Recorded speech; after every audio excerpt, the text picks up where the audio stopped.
ایک زمانے میں افریقی سوانا کے دل میں لیو نامی ایک شاندار شیر رہتا تھا۔ لیو صرف کوئی شیر نہیں تھا، وہ جنگل کا بادشاہ تھا جو اپنی سنہری ایل اور ایک زبردست گرج کے لیے جانا جاتا تھا جسے میلوں دور سے سنا جا سکتا تھا۔ لیو نے جانوروں کی بادشاہی پر انصاف اور حکمت کے ساتھ حکومت کی۔ تمام جانور اس کی عزت اور تعظیم کرتے تھے۔ ان کی قیادت میں جنگل پروان چڑھا اور وہاں کے باشندوں میں امن اور ہم آہنگی تھی۔ ایک دن لیو نے دیکھا کہ نوجوان جانوروں کا ایک گروپ پانی کے سوراخ کے پاس کھیل رہا ہے۔ ان میں سمبا نام کا شیر کا چھوٹا بچہ بھی تھا۔ سمبا متجسس، توانائی سے بھرپور اور جنگل کے عجائبات کو تلاش کرنے کے لیے ہمیشہ بے چین تھا۔ لیو نے سمبا کی آنکھوں میں جوش و خروش دیکھ کر اسے جنگل کے طریقے اور مستقبل کے بادشاہ ہونے کے ساتھ آنے والی ذمہ داریاں سکھانے کا فیصلہ کیا۔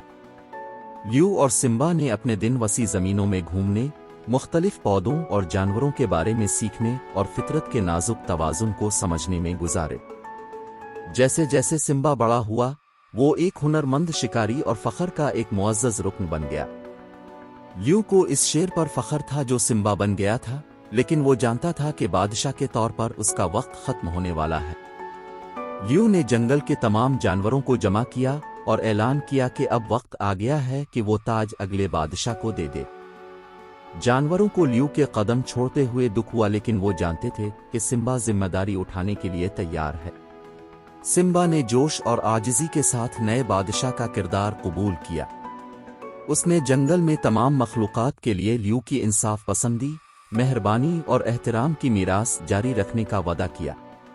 سمبا کی حکمرانی میں جنگل پھلتا پھولتا رہا، جانور ہم آہنگی سے رہتے تھے اور شیر بادشاہ کی دھاڑ سوانا کے ذریعے گونجتی تھی، جو طاقت، قیادت اور اتحاد کی علامت تھی۔ اور اس طرح زندگی کا چکر جنگل میں جاری رہا، جس میں ہر نئی نسل اپنے سے پہلے آنے والوں کی حکمت سے سیکھتی رہی۔